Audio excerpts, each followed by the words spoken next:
up listening to Kenny Chesney, and people are like, "What the fuck is going on?" It's like, she thinks my tracks are sexy, baby. What's up? And it's just like, okay, I don't want to train with him today. Also, my triangle choke. He's like, oh, she likes your tractor, right? Yeah, and you know what else your girl likes? My triangle, bitch, because she smells my balls before she goes out. That's rough. That is rough. I hope you guys know that I went ahead and started this stream. I saw a live pop up. Perfect. That's what I like, son. I love that kind of shit when you get going and just the shit's going, because too many times I get into talks like this and I'm like, oh yeah, let me hit record, and then it's just never as good as the first time. See, our like unfound timing is always good for everything. You never want to miss that one moment. You're like, I wish we would have recorded that. Yeah. I have too many of those. I'm like, shit, that was so good.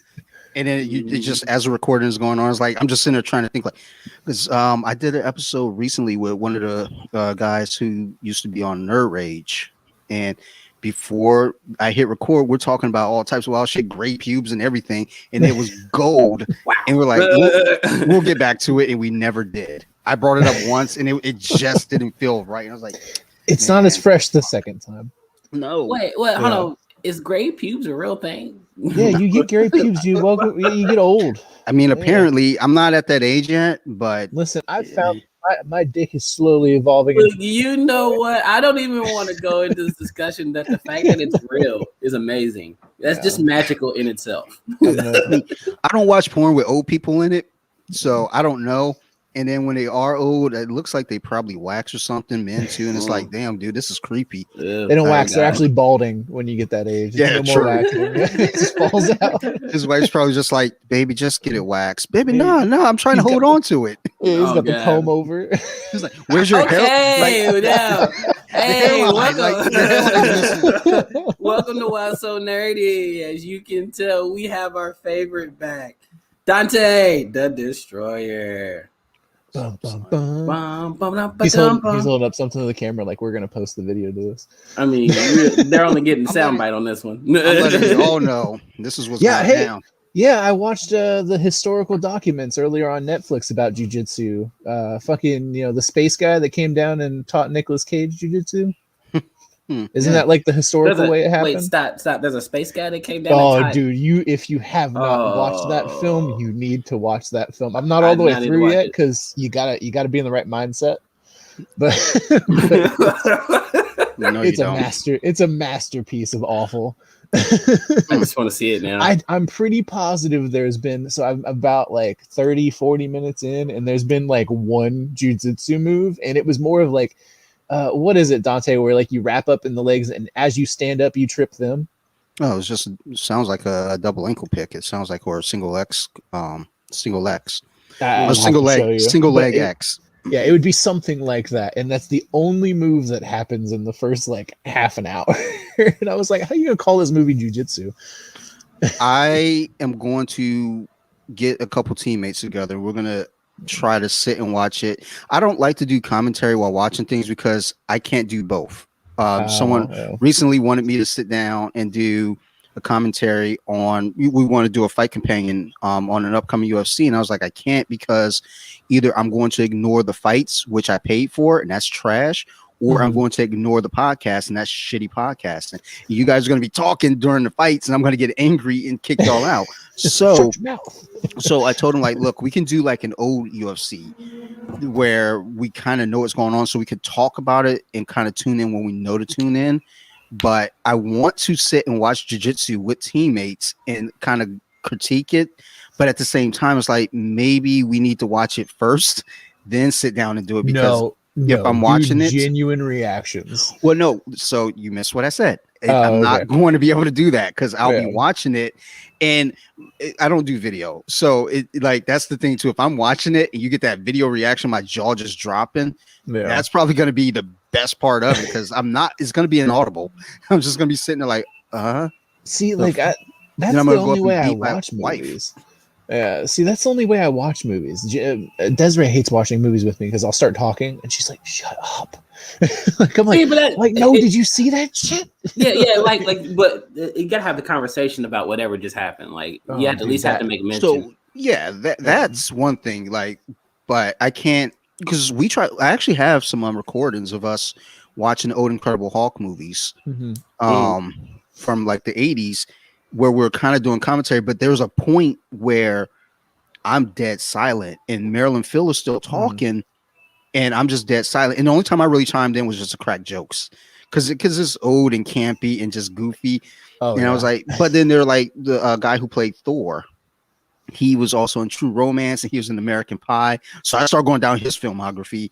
That's the only time I had anything to offer to the conversation. Like, oh shit, that's fucking Boris from fucking True Romance, and the fucking one guy from American Pie. He was a gay guy, and it was like you could tell he was like really serious, wanting to talk about. I was like, nah. At least he stayed consistent. He was swinging hammer in both films. So, there you go. True. All right, man. So, Dante, do you have any rapid fire for us, brother? What rapid fire? We're doing fucking Snyder Cut, baby. What are you doing rapid fire? So I will have something for you. I just posted something on BJJ Wiki stories. There's like, because it's March and March Madness is going on, so they did like this brackets for superheroes, Marvel versus DC. So I'm gonna go through the first round rapid fire for y'all for that, towards the end or something. So I got to pull it all up because I'm drunk. So it's going to take some time. Even better. Well, while you're working on that, yes, we also pulled Dante on the show to actually talk about the Snyder Cut today and get his thoughts and recollections. I just finished it. I tried to stall for time so I could watch it before we recorded. I was wondering what was taking so long. Yeah, that was just stalling for time. I was like, I have to finish it before we record. I gotta get it done. Let me turn the baby monitor off. I just heard a child chime in. Oddly enough, I actually have the Joss Whedon's version on in the background just because I'm trying to look at it for comparison, because I've watched the Snyder Cut twice now. Well, 1.5. Sarah wanted to watch it last night, and honestly, we would have made it through. She works nights, so she came home Saturday morning. She hadn't been asleep, so she made it through half of it, and she could have probably finished it out. But I was just like, look, I want you to be fully awake for it, to pay attention to the rest. So let's go ahead and we'll come back to it on Tuesday night when you're off again. But so I have the first version on, and I'm just looking like, God damn, this is so fucking dumb. You see how bad it was cut. Like, it's just really bad. I'm looking at parts right now, like in the first quarter of the movie, that didn't happen until like maybe the second half of the Snyder Cut. And I'm like, what the fuck? Like, you could left so much out that was so like that built the story. And right now you're just like throwing in and then adding in bullshit jokes, like Batman saying, I'm definitely going to bleed. Like, fuck off. Well, my thing was Joss Whedon really did try to make a Marvel movie out of a DC movie is what happened. Yes. He went and he basically seen it, wanted to put some humor in it, wanted to make it more light and colorful. So he went and tried to make a Marvel movie out of a DC movie, and that just doesn't mesh with the characters that is in the universe. At least not from what you've had with the previous few movies in that realm. Because, I mean, if you watch Shazam could easily fit into the MCU. That is a fun movie, but it has its serious tones, and it's still heartfelt. It like, if I didn't know any better, I would say, hey, that's a fucking MCU movie. Is that Captain Marvel? So one of the only successful things DC has done so far. Like, I mean, successful as in what, like money wise, or just I would say like critics or and keeping everybody interested. Like, other than I guess the original Batmans, but I don't. All right, the way I've always done Batman is I don't include Batman in like a DC universe type of deal, because I feel like if you put Batman in any movie, he's going to sell tickets. So, I mean, you go back. And that's true, because he ended up, when Titans was actually dropped out on DC Universe, their subscriptions upticked once they realized that Bruce Wayne was in the show, and that was after the show was released. Like, the only thing that you can't put Batman's name on that sold is Gotham, and that was just because that show can't be saved. I think I watched 3 episodes, and I didn't think it was terrible. I just didn't care. Yeah. I hear it gets better. but I don't physically think I can force myself through that show. Yeah, I've heard. It gets good on the third season. The fourth season it goes right back down. Wow, so like the one Joker season is the only good thing, is pretty much. Pretty much, yeah, that's rough. Mm-hmm. Yeah, but like, I mean, I feel like that was the only movie that I stepped in, enjoyed. I guess it was the what would it be considered in the Marvel universe, like the Ragnarok, or what was the other one off? Fuck, I'm drawing a blank now. I guess it's not a one-off anymore because they're making another one. Guardians. It was like their Guardians. Okay. Yeah. Okay. Where it was like a comedy film that still pertained to superheroes. It had like a serious tone, like underlay. Mm-hmm. Yeah. So there, I mean, when you even go back though with DC and Warner Brothers and just what they've done, you know, you go back to 78 with Superman, which I'm gonna be honest, I fucking hate that movie, but so many people love it. People love that fucking movie, and they swear by it, which is why when Man of Steel came out, I was excited because it was something different, and it wasn't, because I'm not a doom and gloom person.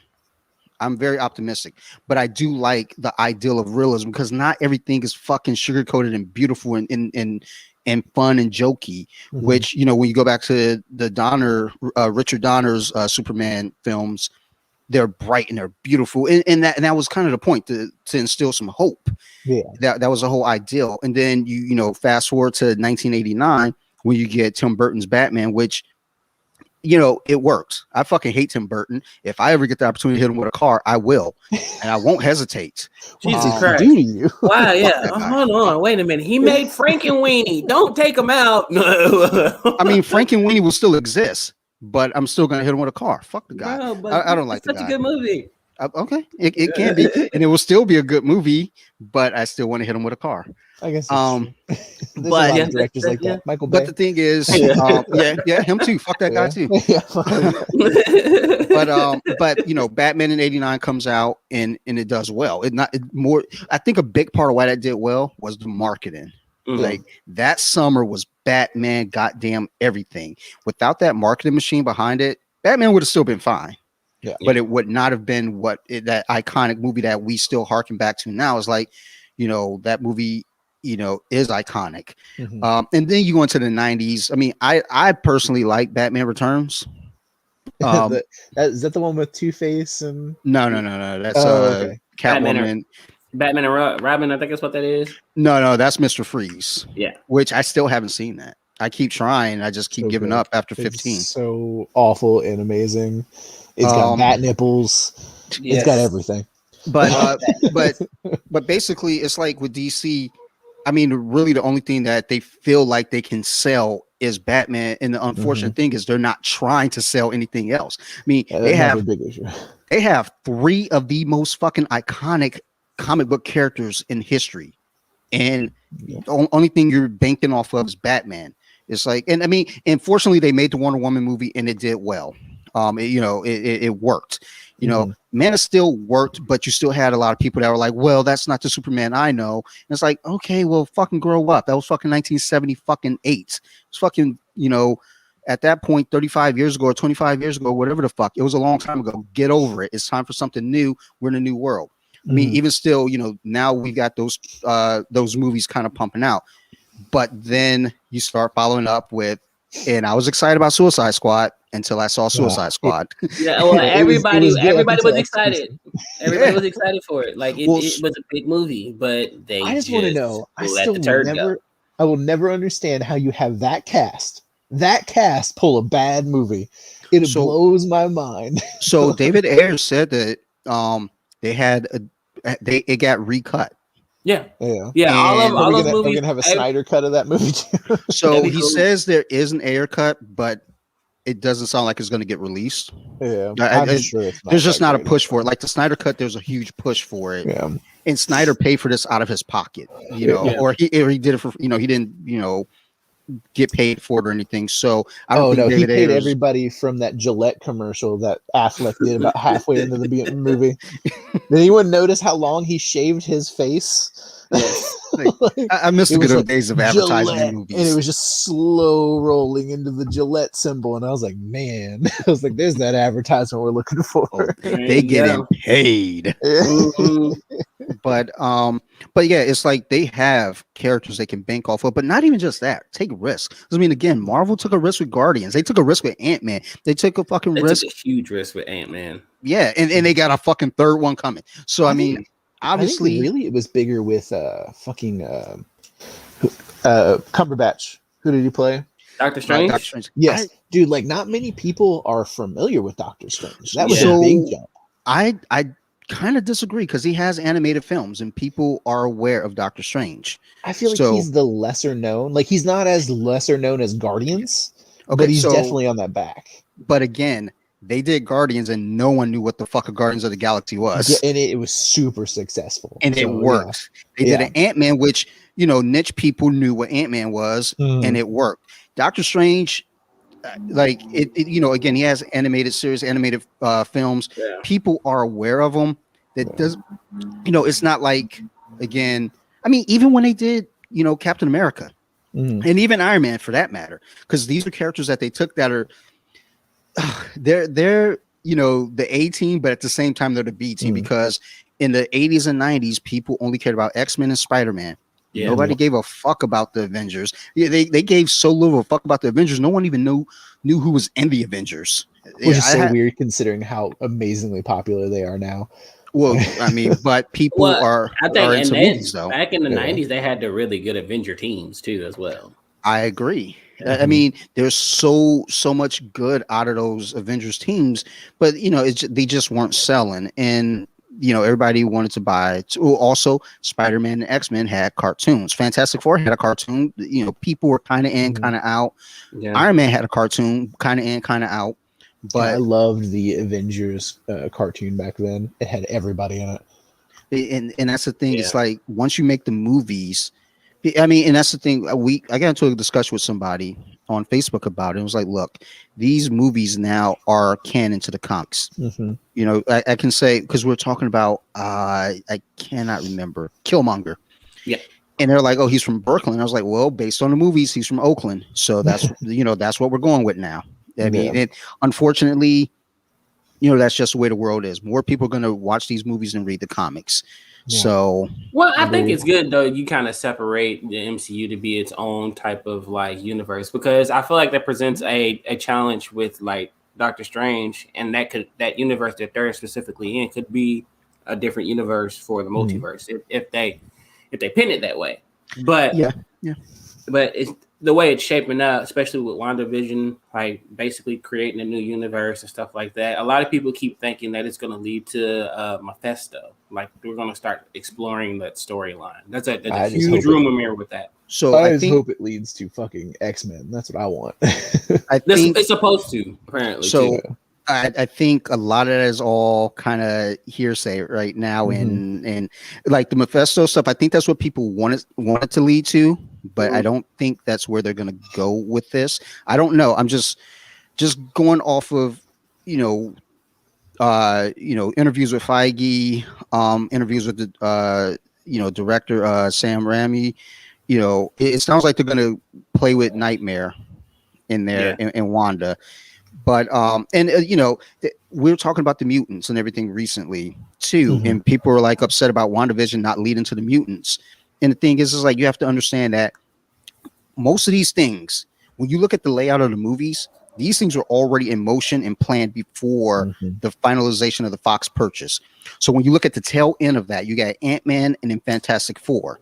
Those are the two new things that are written and set up after the fact. So that's now where you're going to start getting your push to bring in the mutants some way, somehow.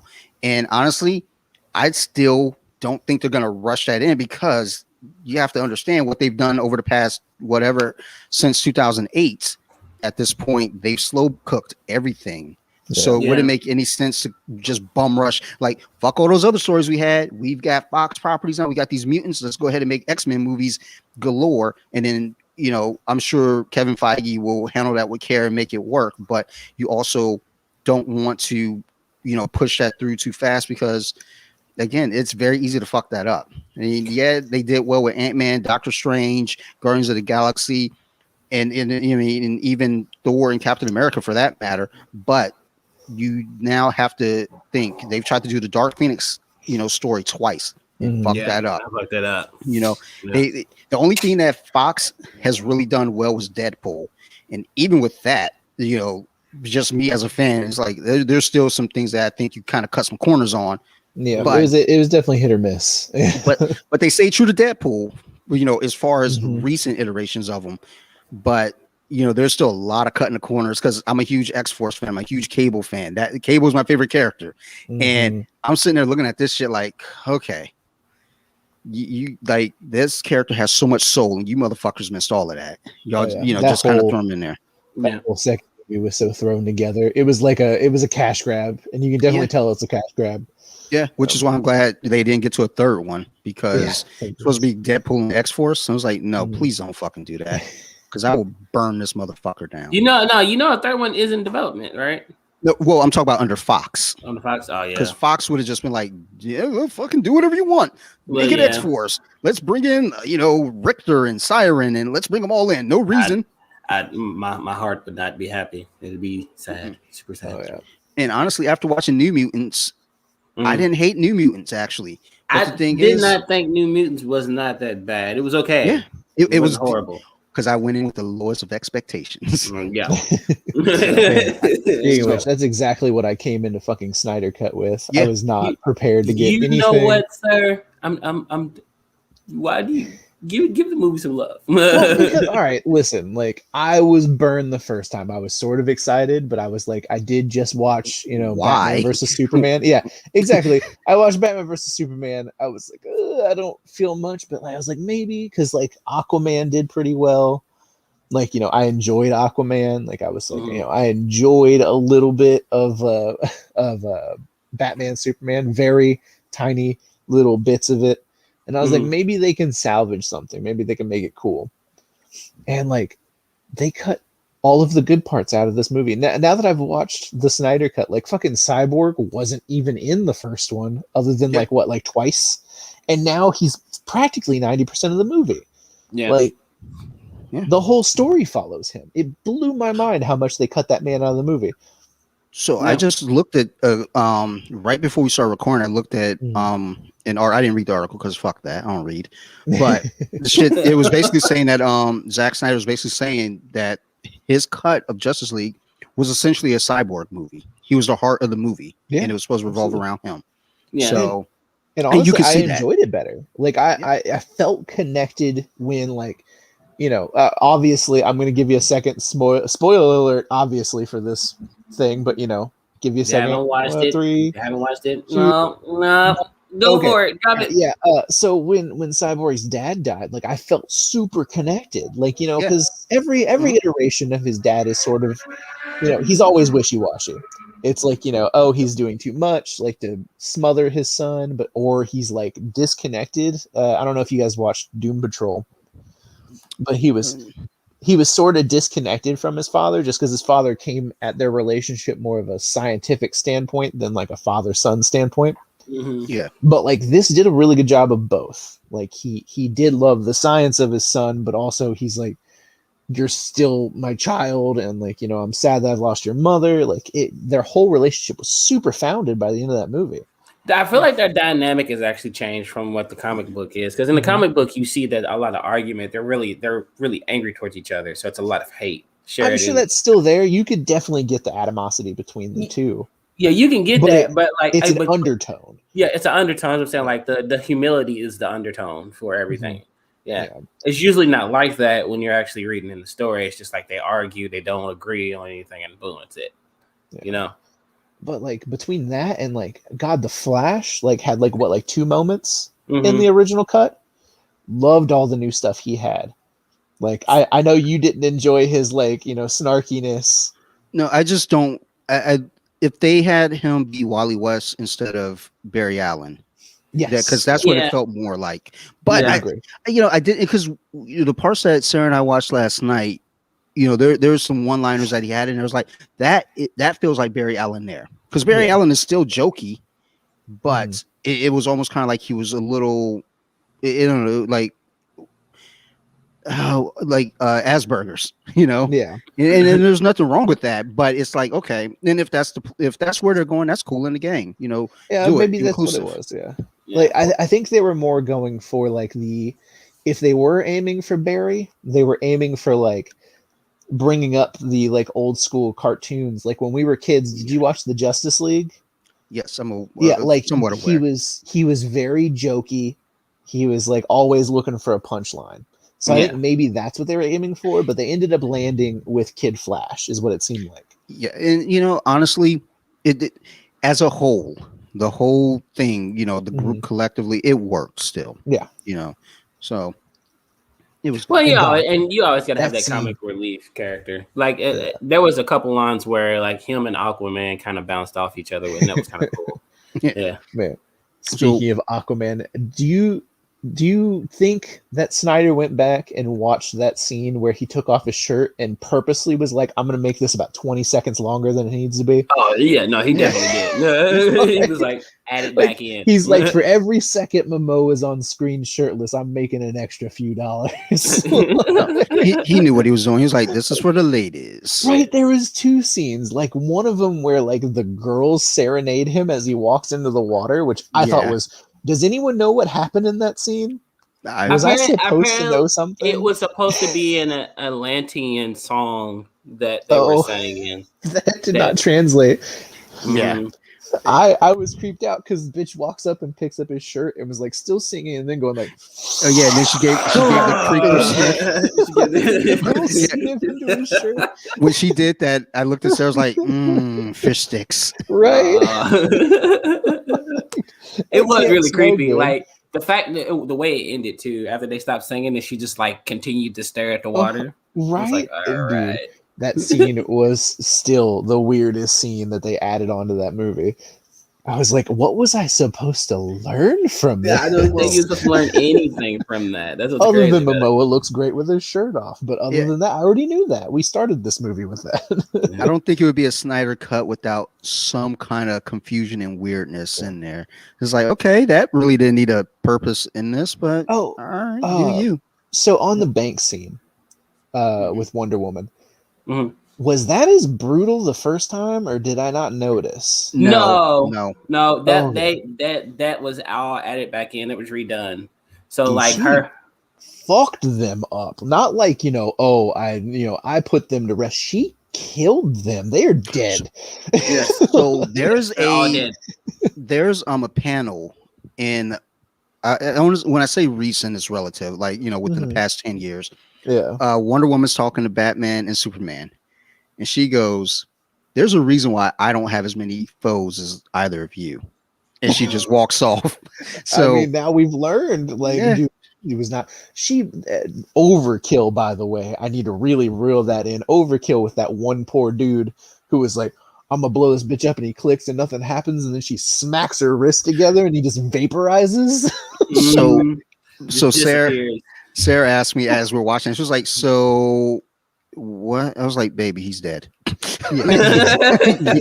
didn't make it. Yeah, no.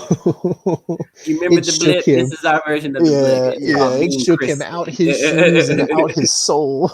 He's not coming back. Yeah.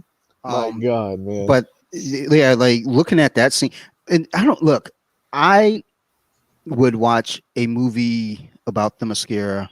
Anytime I see anything with them doing the mascara, I'm in. Even one, like I didn't like Wonder Woman 84, but I do love Wonder Woman. And any movie that they make with her, I'm going to watch it. I don't care because I just love what they're doing with the character. And when we get to this rapid fire at the end, I'll tell you what the results were that got voted in percentage wise, but I want to hear your votes on them too. But Wonder Woman's was a little surprising, and I was just like, okay, fucking people are stupid. Well, I think Gal Gadot is like a really good choice. Like she fits the description of what you would want as Wonder Woman, like almost to a T. If she was a little thicker, it would have been great. But like I was about to say, I always have the problem she's too skinny. But yes, but as far as like character wise, she plays the character very well. I definitely she embodied it. So What was it that I needed to talk about? Speaking of the Amazonians, so when Steppenwolf shows up, that was longer, right? Yeah. So, the scene with the Amazonians. Yeah. First off, we have to talk about how he looks. So, what did you guys think? The Nth armor was nice. I liked it. It was a little bit too flashy at times. You liked it?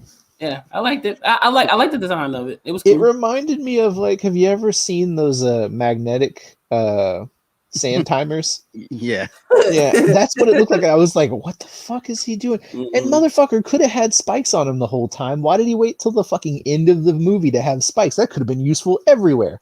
It's like video games, boss level at that point. I guess that's true. Mm-hmm. Yeah, but did they change his face? They redid all the facial construction because that was the original way his face. The original way his face was in the Snyder cut, in the actual Justice League cut. I think it's like fire and like different types of looks.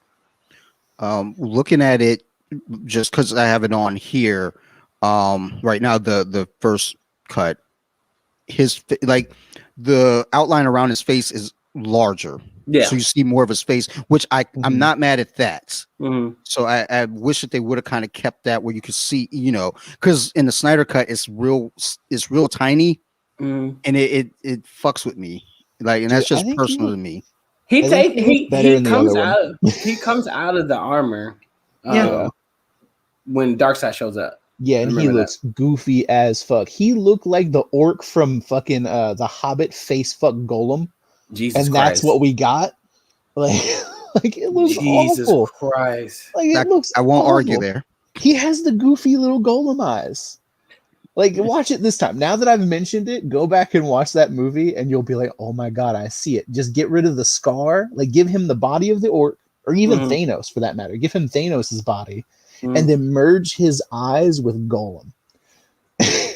God, and you'll be like, oh, that sounds horrifying in itself. I don't think I would want to do that. I don't want to do that at all. I think I could get somebody to make that happen. I think I could get somebody to put that image together. Get somebody to put together. But they put my face on Thanos, so I know she can make this happen. So. All right, Dante. So, quick question: what is the best 3 moments that have changed in the movie? So the history, what they call the history lesson in the first one, that was fleshed out a little bit more. I enjoyed that, but again, I like those big epic battles. Yeah. When they resurrect Superman and that battle goes a little different. I like that a lot more here. And then the third thing that I enjoyed, and this is just kind of an overall for the movie, not so much like a specific thing, is that it's interconnected in a way where I don't feel confused.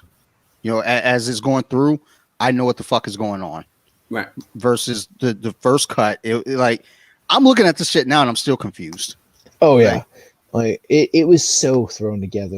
You're just why are you rushing your scenes here? We don't need to rush. Take your time. You're writing the pace of the movie. Why are you hurrying? So no, I actually think there was some time constraints there because with Snyder, I think at one point they're I don't know if it was for that cut before he had to step away.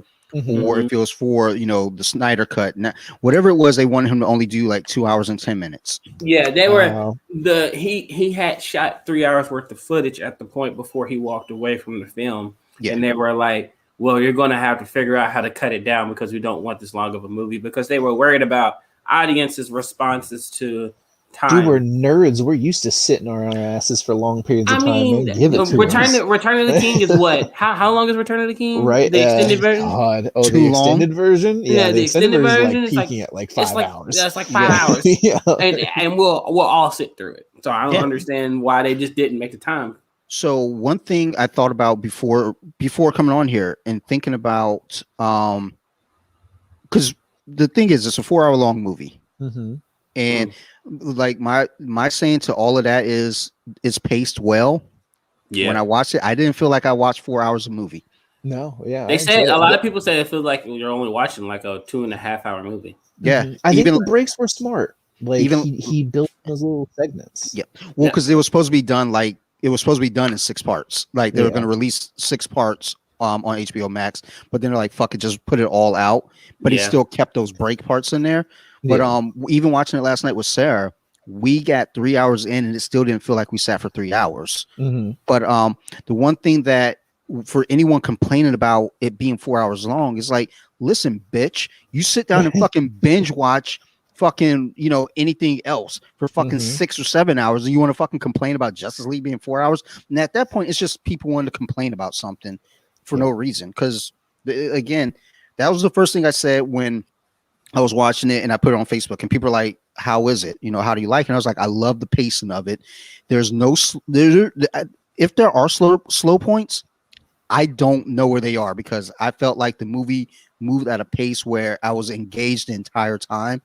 And then by the time 4 hours were over, I felt like maybe it was 3 hours at best. And I was like, oh shit, that movie's done? Okay. Yeah. Because that basically, like, most of that last hour is nothing but a fight. Oh, yeah, it's all a fight. Oh man. So speaking of fights, I really wish they would have fleshed out that big war fight just a little bit longer. Yeah. Fucking he went out in one fucking hit. I will still not get over that. Dude went out like a bitch. Well, I mean, you got to think about it though. When you had all those powers assembled as well, because the same thing happened towards the end when he's fighting against the Justice League and he can't keep up with the rest of them. At the end, he didn't. They didn't fight Apocalypse. Or no. Oh my god! Why is his name escaping me? I'm thinking Darkseid. Thank you. I'm thinking Steppenwolf. I'm tripping. No, sorry. Yeah. I'm talking about when. Because Steppenwolf loses he loses that first battle with, it's like the Amazonians, Zeus and all of them. Oh, that first fight. Yeah, I thought you were talking about the Amazonians. Yeah. Dude, like easily lost. Like he got bitch smacked. He got destroyed. He killed one Green Lantern in a decent little like skirmish that they had, and then he literally got hit with an axe, and not only did he go down, but then they added that scene where he's getting dragged off and then he touched his scar and then he goes, ah! Like I was like, oh man, you got to put the bitch cry in the fucking helicopter. It's like a little kid that gets cut and they don't realize that they're bleeding. When they see the red, then they scream. It's like, oh my god. That happened in Boy Scouts. A kid got hit in the eye with a rock and he's laughing, giggling and everything, like because we're having a rock fight. And this one kid, his name, what was his fucking name? Kenny Buckley. This little bitch ass kid, Michael, skipped a fucking rock across. That shit hit him in the eye. He's laughing like, ha, ha, ha, ha. And then he wipes at his face, and he saw the blood, and he started screaming bloody murder. It's like you were straight until you saw the blood, bitch, and we threw another rock at him. My God. Needless to say, we were on a camp out for the weekend. That was a Saturday afternoon. He kick had to go when home. They're down. All right, continue to kick them when they're down. That's how you make them stronger. See, I can say that shit here because if I say that shit on my podcast, Jesus Christ, the fucking messages that come through, you're a fucking monster. I go on Nerd Rage and I come on here and I say all types of wild shit. I'm like, hey, it ain't my show. They ain't gonna fuck with me. Right. You know what? Well, they know we are prone to crisp, witty banter. Hey, no, any press is good press, right? That's what I say. Except for when it's my podcast and it's like, man, look, I'm not trying to hear this shit from you hoes. Like we're just going through some shit recently with a fucking apparel company and going through some real shit. So, I'm like writing all these things and there's videos going up and, we're getting heavy hitters in on this. And then meanwhile, I go and advertise my friend. She has a rash guard that says thought on it. And she's like, and then right after that, I put up a post advertising a jiu-jitsu tournament to raise funds for survivors of domestic violence. And it's like, wow, you really know how to sandwich some fucked up shit in there, don't you? It's like, hey, man, it's fantastic. They need to know that it's all in good fun. Yeah. I mean, look, it's like if you spend even 15 minutes inside of my head, the way that I post is the way that I think. It's just like there's no theme, there's no direction. It's just like, hey, I'm going to put up a video about heel hooks, and then I'm going to put up a meme about being mean to white belts. Then I'm going to put up a technique video about, I don't know, getting out of guard. And they're like, none of this connects. Fuck you. It doesn't have to. It's just got to be on there. And I'm not going to be like, fuck you, fight me, because they can all beat me up. There we go. There you go. Oh, all right. So Now that we got the 3 strongest points, what are the 3 like weak points? What is just 3? Well, what is the major weak point, or what is the major couple weak points that have kind of dictated your outcome on the movie this time? Why that bitch died under the horse. I mean, she got crushed by a horse. Dude, I have so many questions. I literally, like, I'll show you guys. I know we're not a visual form. Oh, is it not going to show up? There it is. It is. So, hold on. You have all those questions? That's YouTube. Hold on. That's YouTube. Back it up. That's the porn. We don't want that. No. Yeah, but like how weird it this is. list, yeah, like these are all my shit that I wanted to talk about. That's awful. Oh God, here we go. You know what, Mike? Here, these Mike, are my notes. Start us off. Go ahead and fire off. Oh God, I've already went through most of it. What was it? The blonde sniffing the shirt. That was weird. Yep. Fucking. But does that make or break? But does that make or break the movie? Because if it doesn't make or break the movie, yeah, I don't think it make or break. If it's not make or breaking, then I feel like, and that's not to discredit, your opinion on it, but it's like, look, man, if it's not make or breaking the movie, I mean, well, here, let's go for the make or break ones. Let's see. Scroll. Definitely how fucking Steppenwolf looks. I could not get over his goofiness. Like, every time I saw him, I was like, Smeagol. And it just ruined his whole, like, he's supposed to be scary. I don't know. I feel I like Steppenwolf's character. That's just me, though. God, to narrow it down to 3. The bubbles still bother me. I wish they would have fixed that somehow, but I'm sure that's not, like, Snyder's problem to deal with. I feel like that was already founded in Aquaman 1 to where they got to talk in the fucking air bubbles. Yeah. Talk about ruining like any moment whatsoever. Well, especially for them being under, it's like that's where they live. That's why they rock. Yes, that is their fucking civilization. Why can they not speak? Like, why they gotta keep blowing these bubbles? Because it ruined the whole fucking scene between Momoa and Willem Dafoe. Yes, Dafoe. I could not get into that conversation at all. I was like, why did they have to blow this up to have this conversation? Well, I mean, that made sense to a degree, but I don't think it needed to be. That could have been a, kind of a snippet, maybe. Yeah, because I mean, I think it was something that was probably pre-planned and like would have been explained, tied to the movie, but like it was just, I don't know. That the bubble thing is weird. I agree. I don't understand. Yeah. I did write down something that I do have to fix in here. Because I said that it was really dumb that his dad ran in and sacrificed himself. Because it looked really stupid as it happened, but then I realized what he actually did. He was like tracking the cube, which was really cool, by the way. So I do have to retract that statement in here. Was pissed Martian Manhunter wasn't in there very long. I feel like he got the He was low. I guess depending on your view, because maybe he was Lois the whole time. No. He's had a relationship with Superman. They got married. Yeah. Well, he's supposed to be the one, the general. The general. Yeah, he's the colonel. He's the general. Yeah. But wasn't he Lois? No, he was Clark's mom. No, he was the mom. He was so he was Martha. Martha. Martha. Why did you say her name? Martha. Oh God! Yeah. Another thing that took me out of that movie, the heist scene that we had, where they were all standing around the table, and like, did Snyder also fucking make the Ocean's 11's movies? No. I think that may have been Guy Ritchie made Snatch. He made Guy Ritchie did Snatch and Lock, Stock and Rock'n'Rolla. Who made Ocean's 11? It was like Soderbergh or some shit. I don't know. I got make super words thrown by that. So who knows?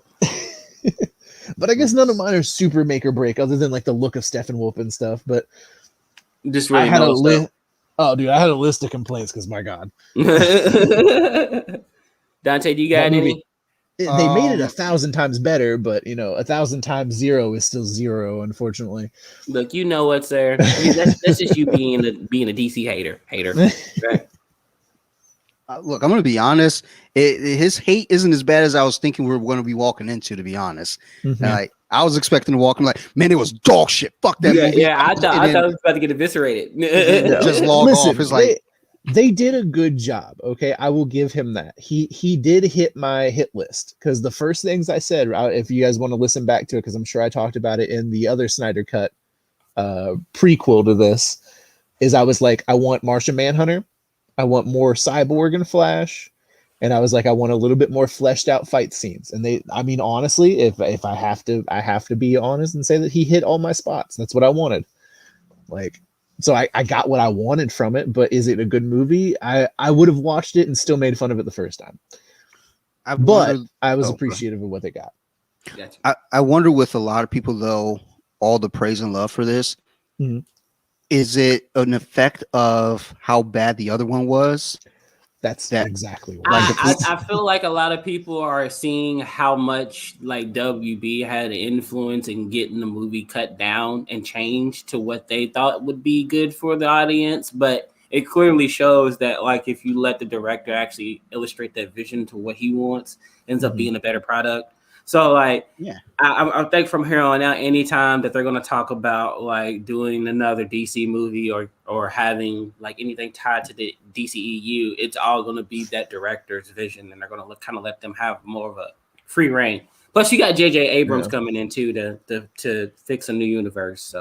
So I think that's been a problem though with studios in general. Though it's a problem on both sides with the executives and the directors, where again, and I hate sounding like I'm slobbing off fucking the MCU, but they have one person that they fucking go through, this Kevin Feige, and basically, because it was proven with Edgar Wright when they were doing Ant-Man, he was like, I don't want to do this, I want to do that, and Kevin Feige was like, okay, well, bye, we get somebody else to do it. Fuck you. Mm-hmm. So, and the thing is with studios, like again, we look at Fox, we look at Sony, you know, as these other comic book properties or studios with properties where you either have the executives wanting to have too much of a stronghold on things, say, well, we think that it should be cut to this because audiences won't like this or that, or they give the directors too much power where they let the directors just say, well, yeah, I know the characters should be this way, but you know what?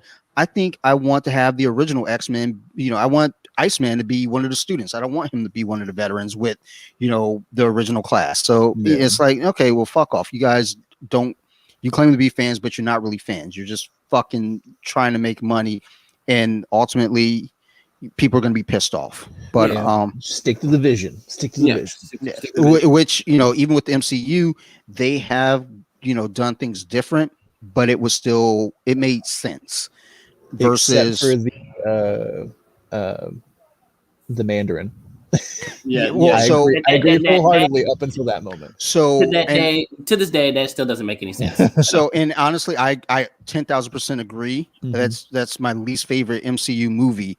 It has the least to do with anything, and they still try to tie things to it to make it seem like, okay, it has to be relevant, but it's not relevant. But I think, but in their defense, and I hate defending this movie, that was the first movie made under the Disney banner, and I don't think they had a plan. That's probably what happened. I know that was strictly cash grab. Like, that whole movie is about like Tony getting his shit back together. It's a trauma movie. That's all it was. I mean, don't get me wrong. I love that movie, and I know you guys hate it. I don't know why I love it. I think I'm a dick suck for fucking Robert Downey Jr. I'm sure is what it is. Yeah. So am I. But you know, I can admit he made a trash movie. You know, I love the journey. I guess the emotional trauma journey. I love the journey. So when I was saying like, hey, like your points of what you didn't like about Justice League, did it make or break the movie? That whole Iron Man 3, like that was a whole make or break the movie. Every scene was a make or break, and it all fucking sucked. I mean, no, there were some good points in that movie. And I go back, I watched the fucking MCU whole thing twice a year because I'm a lunatic. But you know, again, in their defense, they didn't have a direction. And then even when they made this Thor Dark World, people were like, that movie sucked. But in reality, it set up everything. So people hate on that movie, but it's like, go back and fucking actually pay attention and quit, you know, hating. And you'll see that movie set everything in motion, you know, for what we got. I just hope we get to go back and touch on that movie. Like, I hope they extend out the program that they were working on, because they fused two bad guys into one. I didn't like it. Like they had the whole I can't even remember what they're called. It's like for Thor Dark World. No, for Iron Man 3. Or was it Iron Man 3? Iron Man 3. Iron Man 3. Yeah, they did Extremis. Yeah, Extremis and then the Mandarin. Yeah. And they fused them together, and it was like, no, they're both like like they're huge bad guys in the Iron Man universe. Yeah, on their own. And then you're trying to fuse them into one, and then do a shitty job with both of them. But notice that Shane Black didn't get called back for another movie. So he never came back. All the other directors got to come back and make sequels, and then Shane Black was like, "Hey guys, I'm free." Like, yeah, that's cool. Yeah, we'll call you. I really think they should use WandaVision for a revive of what that movie should have been, and like actually have the Mandarin and Extremis come back. So the Mandarin is coming back. Oh, tell me more. No. Like the real Mandarin is going to be coming back this summer in Shang-Chi. Oh, that's he's the big bad I want. He's supposed to be his father. Yeah, so that's amazing. I don't know a whole lot about that story, but that's what is supposed to be going on. So I'm in. I've not heard that. Yeah, I've not heard that. Is so happy with that.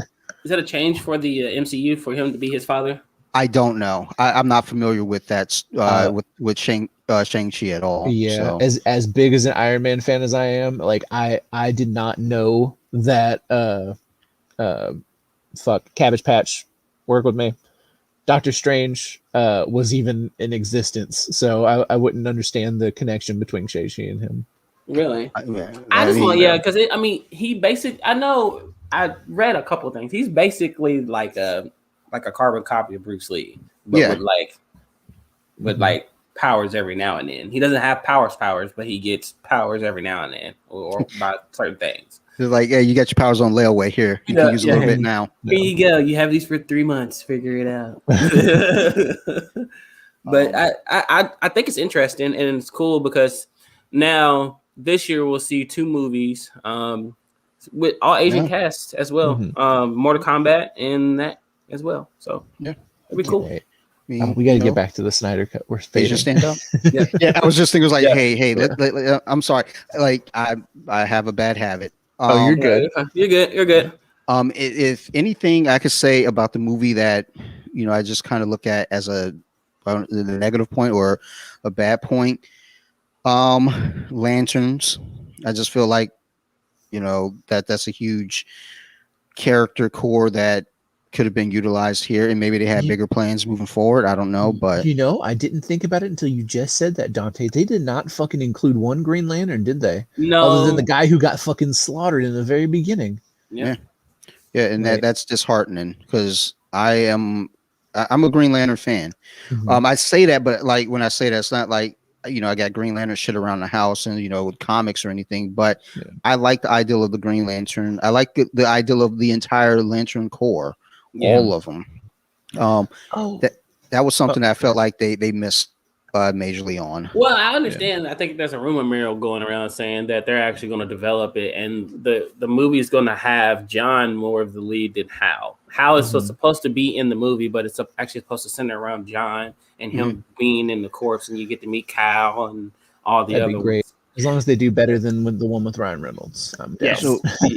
So they have a TV show also for HBO Max that's gonna have what's the fucking one that everyone hates? I can't remember. Guy Gardner. Yeah, nobody likes Guy. Yeah, they're gonna have the TV show kind of focused on him and Kyle. Kyle's a really good one. I don't like his mask, but Kyle's a really good one. Yeah. So I'm on board to see more Lantern stuff. That's what I was hoping with the Snyder Cut, because I also pointed this out to my wife because in the trailers, the original trailers for the first go round, Alfred is sitting there at the desk and there's a green shine and he turns and says, "We've been waiting for you." And I was hoping that would show up in the Snyder Cut. Did not. Sick. Yeah. So they rubbed my dick and then walked out. So twice now. Happens a lot in this movie. It does. I think the biggest breaking point for me was pretty much a lot of people have a problem with Flash. So what I've read and learned that either people think Flash had a great moment in the movie, or he was really useless. Like he just didn't have a purpose to serve in the movie. This is an opinion. This is something that I've read. So I'm a Flash dick suck, so I can't really say much to it. I'm a hypocrite. I loved everything he did in that movie. Yeah. As much as I dislike Ezra Miller as Flash, I still feel like Flash was pretty relevant in as a character to the movie. I mean, and not only that, it's also kind of and I'm pretty sure they didn't go by design on this, but it's kind of the Scarlet Witch Wanda effect where, hey, we have this character here, but we're building something later because you got Flashpoint coming. So there's that, but they could have also not even had him to set that up. But either way, I don't know. I'm sorry. Go ahead. No, go ahead. Oh, I'm gonna go off on a tangent. You sure you don't want to finish? I don't know that I actually had anything else to say. I think I was just making shit up at that point. Yeah. So while we're on the Flash, I do need to talk about the ending. So when he's like sprinting around the building while they're doing their plans, that man is running so fast. How long did they leave him there, and how much shit would he have torn up by the time they got in there and got everything situated? Like it was like a 20-minute frame of regular time running into that building. That man's been running at full speed in a circle for 20 minutes at the speed of what? He wasn't at light at the time, but he's fucking really talking about close. When he was fusing the box, or the box was fusing? No, when he was building up speed for when Cyborg said ready, he was going to hit him with light speed or further than light speed. Yeah. Like they left him out there just running in fucking circles. Bro. And I was like my whole brain through the whole fight scene, and I love the fight scene. Everything, like honestly, everything in that ending cut that wasn't in the original movie, loved it. Loved that whole ending. But all I could think about the whole time in the back of my head is like Barry's just running his ass off outside in a circle. I was like, what kind of tornado shit would be going on right now? He probably would have like lifted that out into orbit by now, and they would have been fine. None of this would have needed to happen. Well, it was really cool to see him stop. Like literally, he was the one force that stopped everything from basically just blowing up because he went and started time traveling in the midst of it happening. Yep. Backtracked everything. Yeah, they're just like, give him something to do. Tell him to run. Right? No, yeah, run around in a circle. I think it was. He has the problem of like, it's like what happens when Superman shows up. If you sick the Flash on a group of people, he's gonna fuck them up. So you can't sick the Flash. We need to make him do something so we can have cool moments. You had to give Batman and everybody their moment. So we can't have the Flash just go in and fuck everybody up in a blink of the eye. And then have everybody show up and fight Steppenwolf. That's boring. Nobody wants to watch that. It's almost like the two properties that were really popular got kind of the shaft. Like Flash, you go run in the street. Batman, you can shoot some shit outside. Well, like, Batman was fucking shit up. He was doing Batman was fucking shit up outside. Like it was I think that was all outside. Yeah, I think that whole moment was really built for everybody else. Like we had to have our Wonder Woman already had her moment, so she didn't really shine too much in that scene. But Cyborg got to fly around, fuck shit up. We had a Momoa like fucking spear in the air, and his little he reminded me of the dwarf from Lord of the Rings, where like they picked him up and flew him away, and he's still fucking shit up, but he can't fly, so he's just dropping out of the sky, and Cyborg has to come save him, and he's like, "Toss me."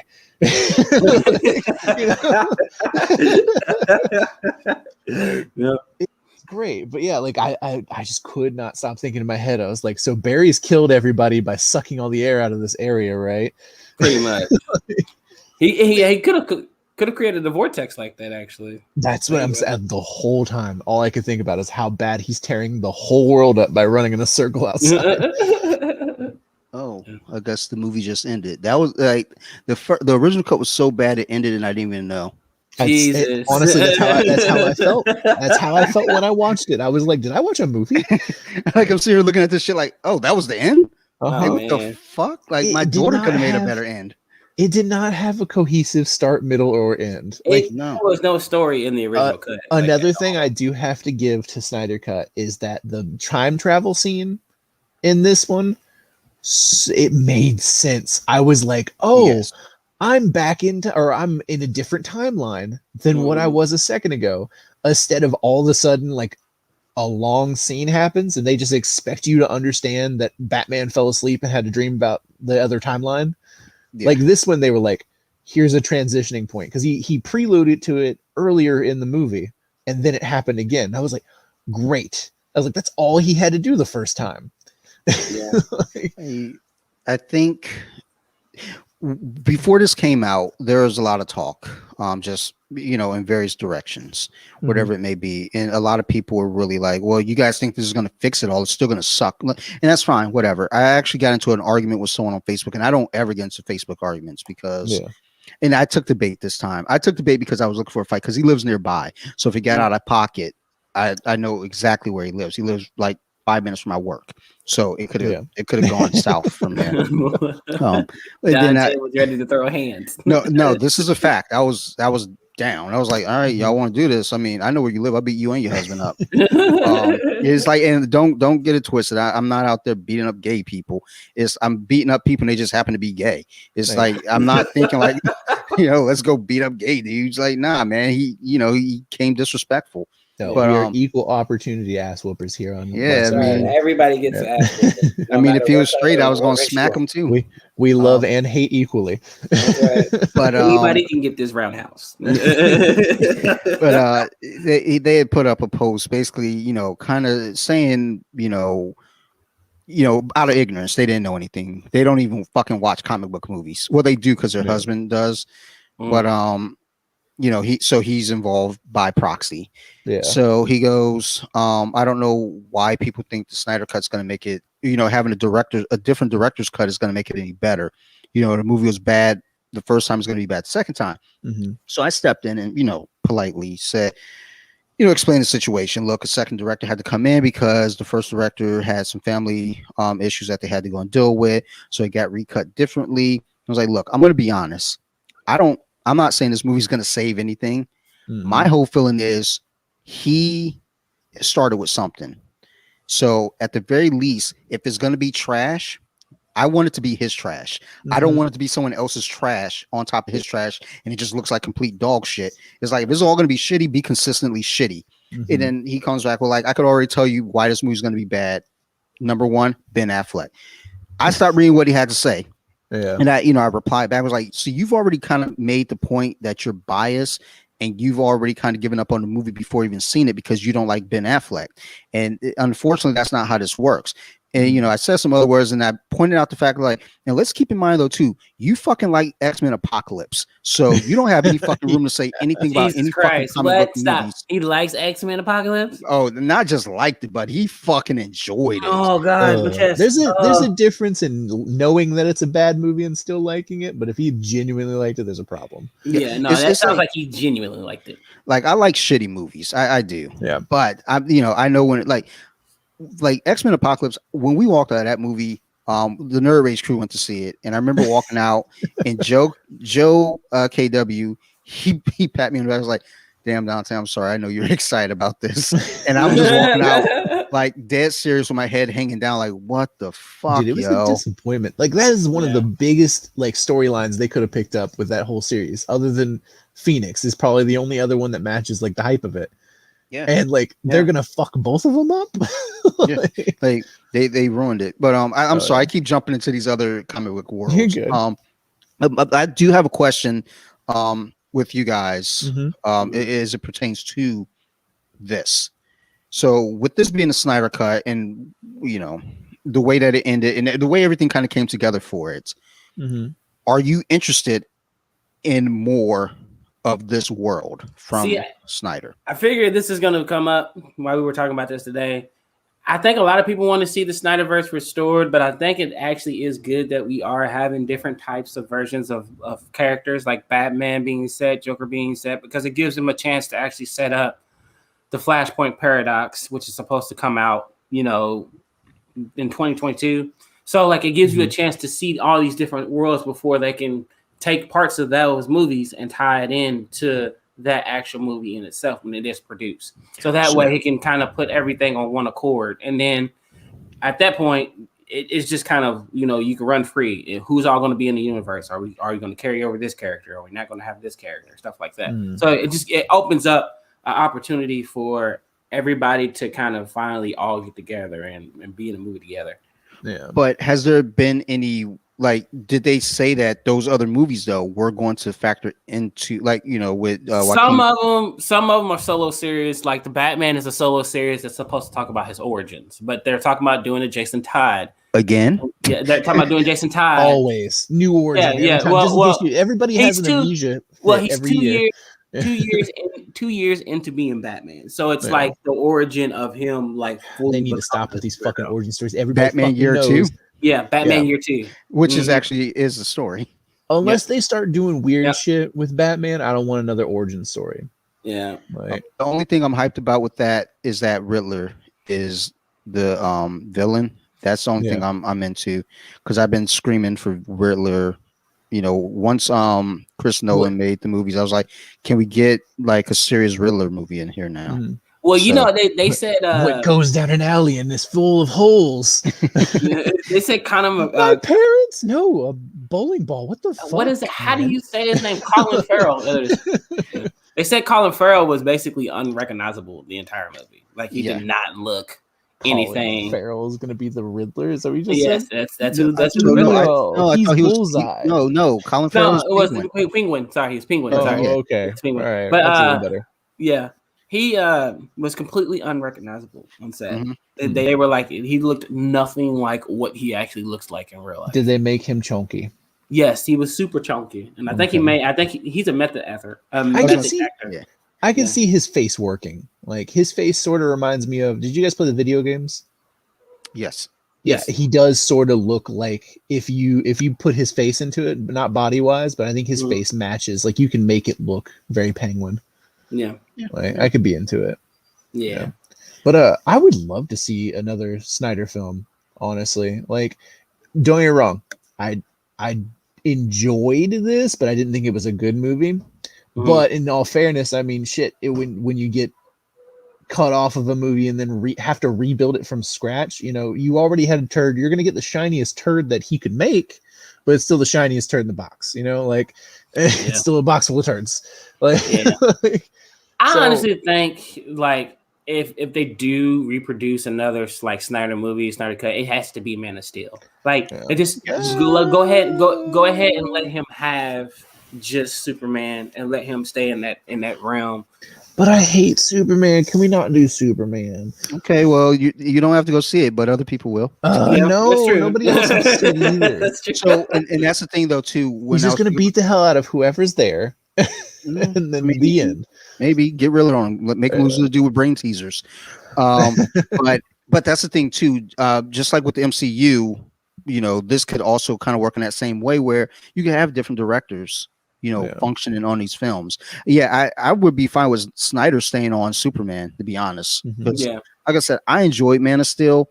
Like I was trying to explain to my manager at work, the whole idea with Man of Steel, it's like, we get, when you go to 1978 Superman, and it's like, okay, you get the story of this guy. It just kind of, the story just starts. Whereas you get Man of Steel, you kind of get that origin where you see him as a little kid. You think about a little kid with X-ray vision. He doesn't know what the fuck that is, and all you see are these people in front of you. You can see their skeletons and their heartbeat, and that's fucking creepy. And I think that's an interesting point to showcase. But also, Superman, he had to learn how to fly. He had to understand what flight was, and then everybody complained about him killing Zod at the end. So Superman has a no-kill code. The thing is, that has to come from somewhere. He killed Zod. He hated that feeling. There you go. Run with it. He won't do it again. Not to mention countless people in that city. That happens in the comic book, though. He kills Zod, and after that, he vows never to kill again. So I understand that's not a. I want him to double his body count in this next movie. That's what I'm really hoping for. So 2 cities and a half, several cars. He's going for the 2,500 mark. So I mean, he got pretty close the first round. Well, even with that though, too. I mean, how much is that, him or Zod? Because I mean, if Zod's not there, those people don't die. So, you can't really put that on him, because I mean, at the end of the day, this is a guy who's just coming into these powers. He's trying to defend. He doesn't understand. All he knows is stop this fucking dude, and this dude is like, "Fuck this! I'm gonna start burning things down and like wiping out buildings." So I'm with it on the first building he cuts. 100,000% the first building he cut. Totally a what is it? Collateral damage. 100,000%. The 3 other buildings that he cut in half during that fight, I was like, you learned the first time. I know you got super hearing. You heard those motherfuckers. So when you're in a fight, though, are you really thinking about knocking over tables, or are you thinking about not getting your ass kicked? I'm trying not to get my ass kicked. I don't give a fuck about those tables. I'm throwing hands. I'm going out in the blaze of glory. I'm not. Well, that's us. Like, as in, like, if we get in a fight, we're not gonna kill a city full of people, though. Yeah, but that's also not realistic either, though. So I mean, when you're really thinking about it in the ideal of, again, a character that doesn't know any better right now that he's gone through that, he's like, oh shit, next time these motherfuckers come out, I gotta take this dude out to the desert and put these paws on him out here.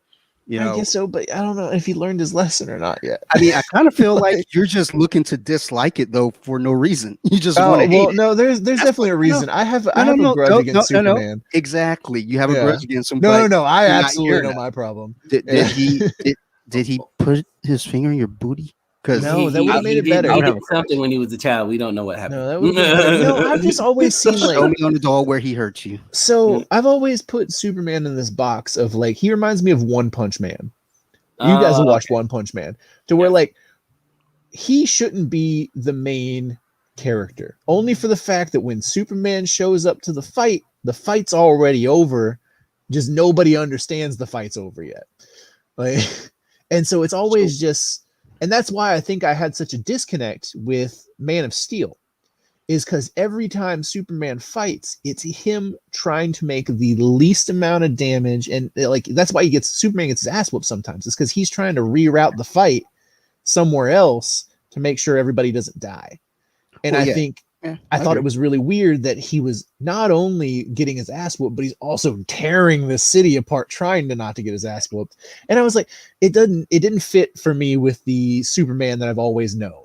Well, so again, also you got a Superman who's just learning this stuff, versus a Superman that you always know who already knows the stuff. He doesn't really know anything about his God complex just yet. We all understand that Superman has a God complex. He basically cannot be beat unless you have some fucking kryptonite. That's it. Well, I think my issue also is that I overthink that situation, because I put myself in Superman's shoes. He has super hearing. He has X-ray vision. He's super fast, so he's like the Flash. Like, that's why I get on the Flash so much for stupid situations, is because motherfucker, you had thousands of hours to deal with this situation and you still fucked it up. Yeah, like that 1 second is years for you. Like, and the same thing with Superman. He cut that building down. And I was like, oh yeah, that one, absolutely. And then he's like, near, and it's like, whoa, calm down. We're also again looking at it from the outside. I mean, we're looking at it from the outside, like we know. But again, we're not in that scenario, because like I said, if I'm in a fight, I'm not worried about what the fuck's around me. I'm trying to nullify this dude. Like, I've gotten into a number of bar fights where the objective for me was to stop the dude from causing any further damage, and tables have been knocked over, people have been hit by chairs, and shit have fallen over. And that's never my intention. But the goal is to stop this guy. Once that guy stopped, then I look around, I'm like, okay, this can't happen again. And it hasn't happened again. Anytime that I've gotten into another situation, I now know I need to draw this dude over here. If he's coming with a pool cue, I need to draw him over here. So if he swings that shit, no one's going to get hit. True story. I got hit. It sucked. He got tackled. I bit him. Fuck him. That sounds absolutely horrible. All right, y'all. So we only got a couple minutes left. Let's see. We got about a minute and a half, but we can stretch it to 120. If y'all want to go ahead and get those rapid fires in real quick. Yeah, I figured we'd run it long. I figured we'd chop it into a few parts. Yeah, we can chop it. Yeah, but anyway, that's my big hate with Superman. I just always think, like, he's just showing up to inevitably whoop your ass, and like I can't deal with like the lack of story that they've been giving him.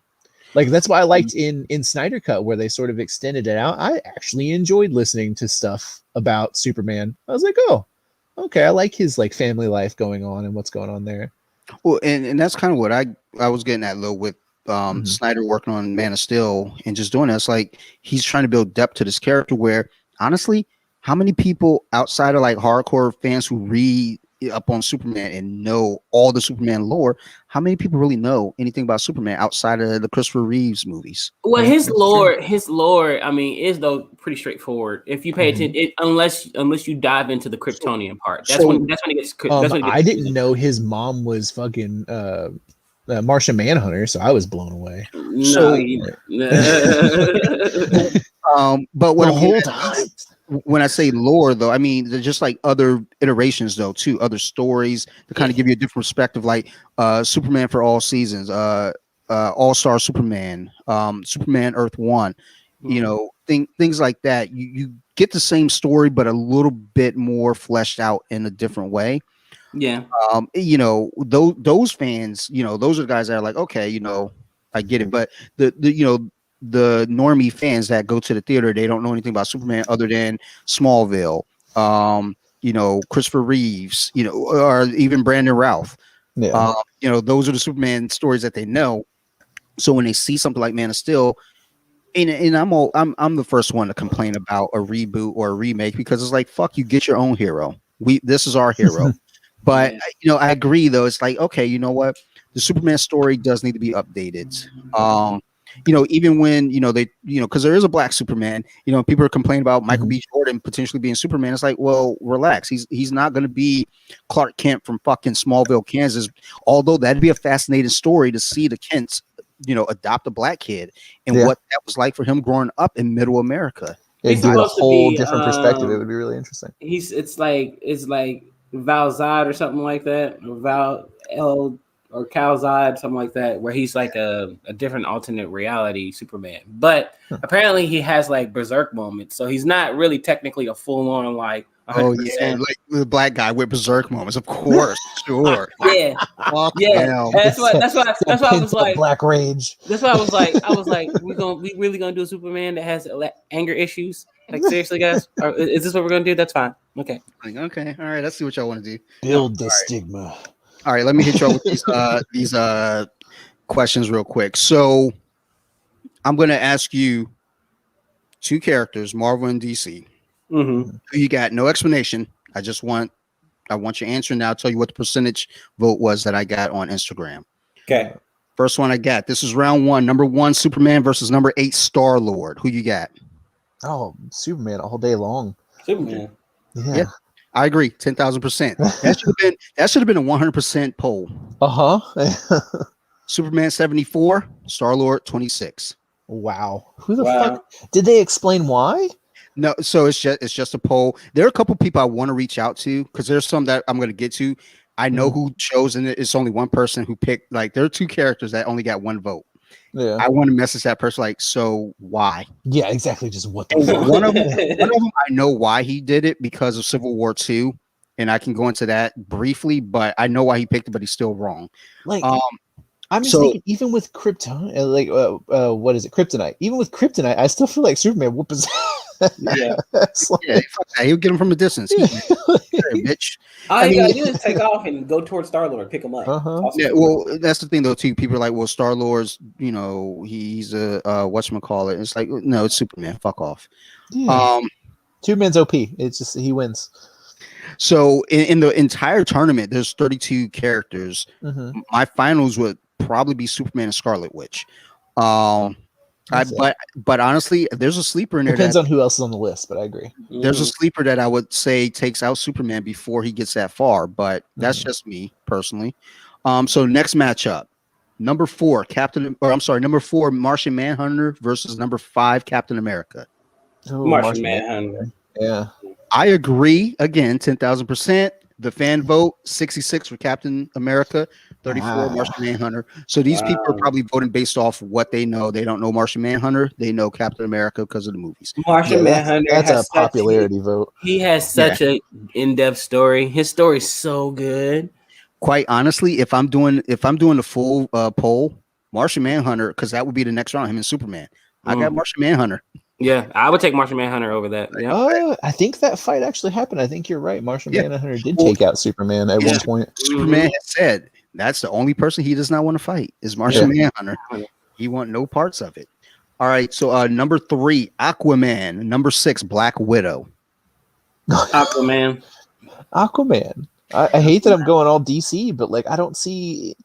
He's so strong, like he could drown her depending on the terrain. Like that's exactly what I said. He was drowning. My teammate was like, "Well, why does it have to take place in the water?" Well, he can actually just fucking manipulate the water in her body and drown her. Like, there's so many situations where like it's just no power versus power in that situation. There's no winning. Yeah, I agree. Aquaman, he did win that vote, 66%. Because Aquaman doesn't even have like a weakness. You can't throw a fucking rock at him; he'll go down. Even her ingenuity isn't saving her in that. Were you gonna take him all out of the water, leave him on land, let him flop around? Yeah, there you go. Yeah, does he flop? Yeah, does he flop? Maybe that's. Can't Atlanteans like grow legs though? Apparently, they can. They have legs. They have legs. Like you think about the Little Mermaid. Yeah. They're not half fish. So next matchup, number 2, Batman. Number 7, Winter Soldier. I'm gonna go I'm gonna go Batman on that one, just because he has Winter Soldier has like a limited role on far as story wise. And then also Batman is smart. And Winter Soldier is just nothing but a brute. So in an actual fight, he would take him out. This is how I always do Batman fights. Winter Soldier ran up on Batman. Batman didn't know about him. Winter Soldier wins. Batman saw Winter Soldier coming. Batman wins. So this is a very hard because it depends on his cognitive situation. Like, does he know it's coming? This is what's the fucking game? Injustice. So head up, square up. They're going. Oh, no, I have to square up. Square up? Yeah, fucking. I think Winter Soldier's gonna take him. I got Batman. I think Batman will be able to kind of think quickly on his toes. I had to come back to this one. I didn't want to vote right away. I want to say Winter Soldier, but I think Batman will win it. But if I had to sit down and think about it for half an hour, I would go Winter Soldier. But if I had to just quick answer, I'm going Batman. Not because of popularity, because I mean we know Batman. Yeah, you give him that prep time, you ain't beating Batman. Yeah, no, he can beat everybody if he thinks about it. So Batman, I think the only person in both universes that contends Batman's intelligence would be Bruce Banner and Iron Man. Tony Stark. Those are the only two people. Well, I guess you got to include. You got to include Reed and Ant-Man also. Yeah. So I mean, there's several, but still, like, I don't think those are more for no amount of prep time is going to prep them for a hand-to-hand. So I think Stark and him are the only two that really butt heads. I mean, honestly, hand-to-hand, he beats all of them hand-to-hand. Oh yeah, that's not even a contest. But Batman wins this one 75%. Really? See, my only thing is so high. So Winter Soldier beat the shit out of Super Batman because I always put Black Panther is the Batman of Marvel Universe. Yeah. Yeah, I mean, Winter Soldier beat the shit out of him for a while. Like in a straight up, like he caught him off guard and just whooped the shit out of him. Like, so I just. Well, the thing about T'Challa, he doesn't have like the cognitive ability of Bruce Wayne, though. You know what I'm saying? Bruce Wayne has and we've seen this happen on multiple shows where he's gotten squared up on, and then with enough time sitting hiding behind something, he comes up with a plan and it works. I also watched him get his back broken by Bane, so I mean, there you go. that's where I put Winter Soldier. Winter Soldier's about as strong as Bane is. But Bane is really intelligent. I mean, Bane's bright, and people just look at him as a brute. But Bane can do it too. But also, again, that was square up. It wasn't like Batman knew what he was getting into. He was like, "Oh shit, what does this do? Oh shit, my back." Yeah, he snags Batman up. It's over. But yeah, that's it. All right, next one. Number 1, Wonder Woman. Number 8, Hawkeye. Oh, really? God, poor Hawkeye. Why'd you do that? See, she can literally block all of his projectiles. I'm just gonna vote for Hawkeye just because I want to support my man's. That's unfair. Poor Hawkeye. It's like, let's put him up against literally someone who all she does is bounce projectiles off of her wrist. All bullets, all arrows. Jesus Christ, that's rough. 75% Wonder Woman. Yeah, I think so. I too picked Wonder Woman. Yeah. I'm surprised it wasn't higher. Yeah. All right, number 4, Hawk Girl. Number 5, Black Panther. Black Panther. Yeah, Black Panther. Black Panther won 86%, but I feel like that was based off a popularity vote. Hawk Girl is, kind of overlooked. Very strong. She's a very strong character. But I think Black Panther takes that, Mm-hmm. pretty easily. Number 3, Flash. Number 6, Falcon. No, Flash wins every time. Flash, yeah. 80% Flash. It was over before it started. Yeah. It's like when I saw that match, I was like, why the fuck would y'all do that? Number 2, Green Lantern. And it's I put a picture of Hal Jordan. They didn't even say which one. I put Hal. Versus number 7, Ant-Man. Ant-Man. I'm going Ant-Man because I agree with Scott Long wholeheartedly as a person too.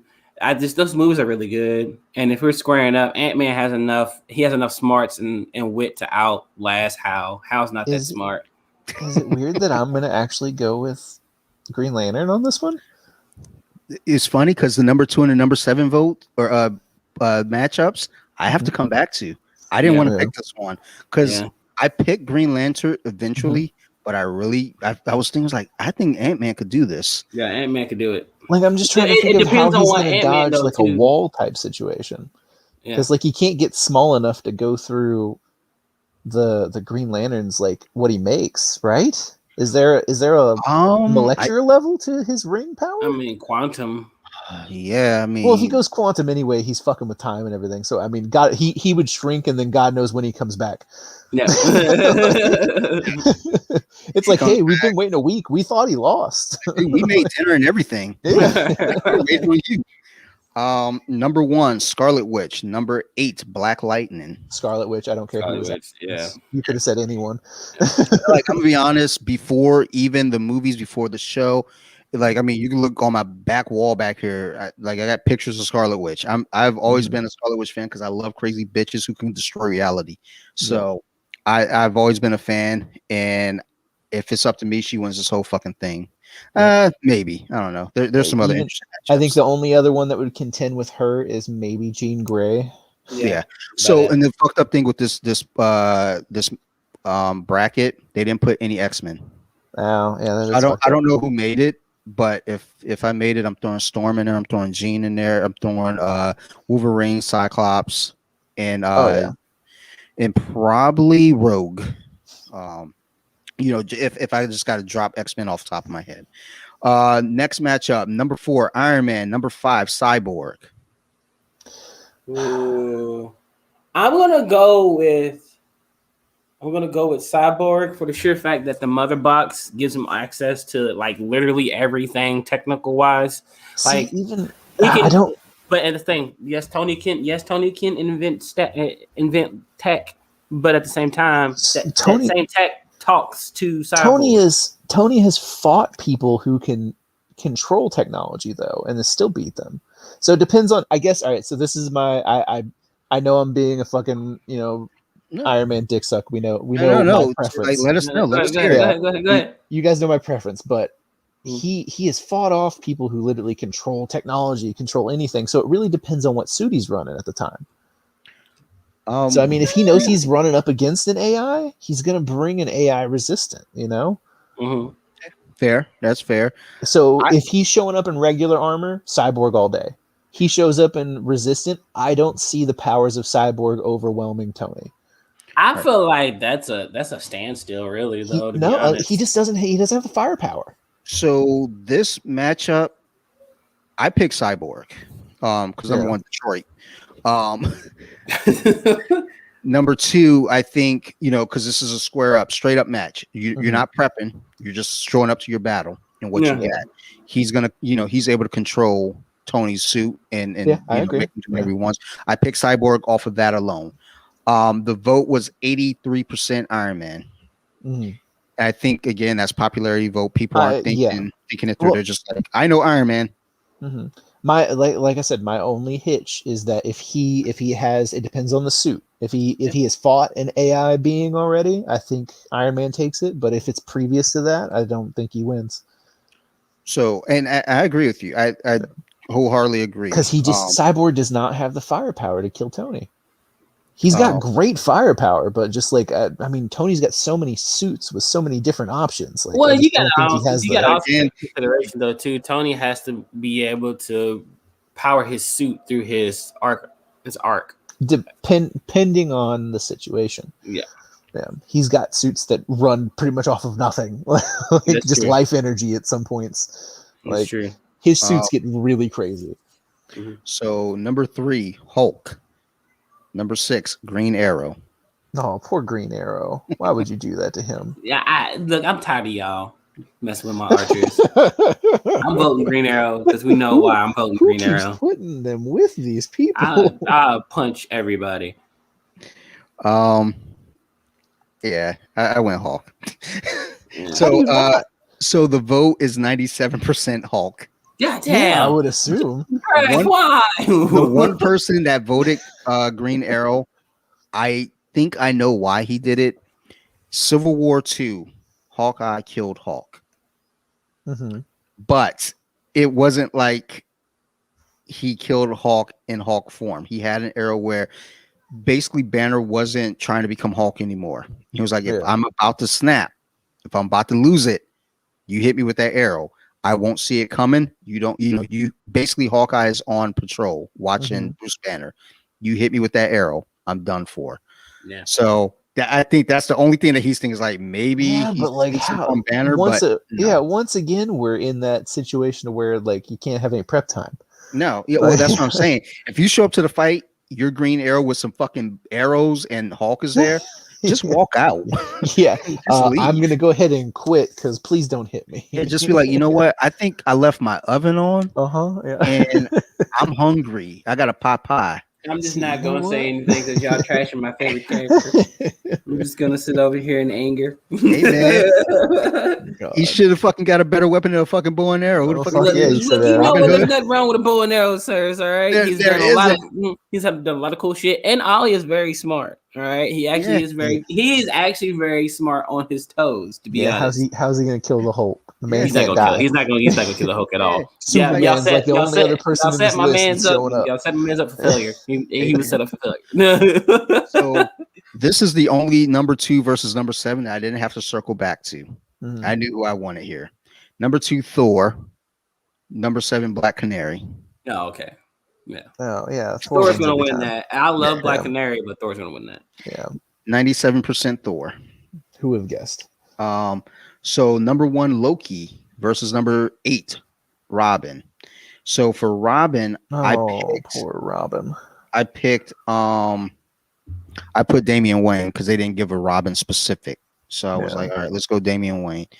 I don't give a fuck if it's Batman's son. I didn't see the paternity test, so I don't know. I went Loki. Yeah, Loki fucking him up. He's a god. Yeah. Also, his mind manipulation. I mean, if the Joker can fuck with Damian, I think so can Loki. Yeah, I like Damian Wayne, but I'm not a huge fan of Damian Wayne. My favorite Robin is Dick. Just Nightwing. Yeah, well, and that's Will just loves him some dick. Look, you know what, sir? Okay, appreciate it. I was going to actually use Dick Grayson, but then I was like, you know what? That may as well be Nightwing then. Yeah. I'm not gonna do that.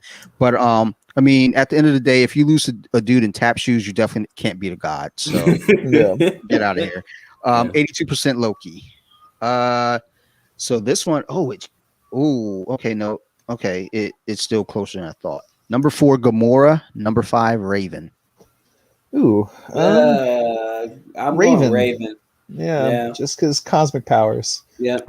Same here. Raven. She won 60% to 40%. That's about as close as I expected it. Yeah, it was closer than I actually thought it would be. I thought it was going to be a little. I actually thought it was going to go Gamora just out of popularity. But I keep forgetting about Teen Titans Go.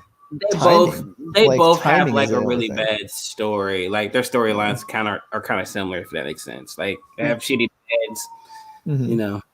Well, I think the only thing that gives it to who wins in this one is like who gets closer faster. Like if Gamora closes the gap, it's over. But Raven's going to be able to cover that long side so much that I don't think she's going to be able to cover it. Well, she'll be able to cover it from a distance as well because she can just use the magic. Well, yeah, that's what I'm saying. Gamora can't do anything from a distance. Yeah. Number 3, Captain Marvel. Number 6, Starfire.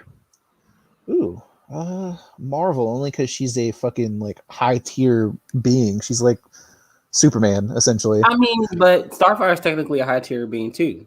She's from space. Is she on Superman level though? Yeah, not Superman level. That's what I'm saying. Like Marvel's like Superman level, like punch and destroy a planet type of being. You know, she can absorb your power. Like, like, she's absorbing it.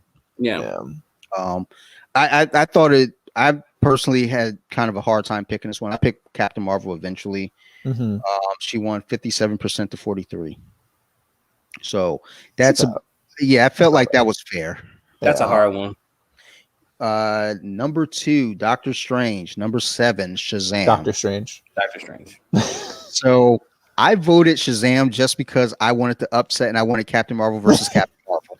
Yeah. That's what I wanted. That would have been mom was not a nice lady. I forgot about that. The vote was 78% Doctor Strange. And I think that might be it. Yeah, I don't just because he undoes everything. Yeah, I don't have any more. So, but yeah, so that was my version of rapid fire for this go around.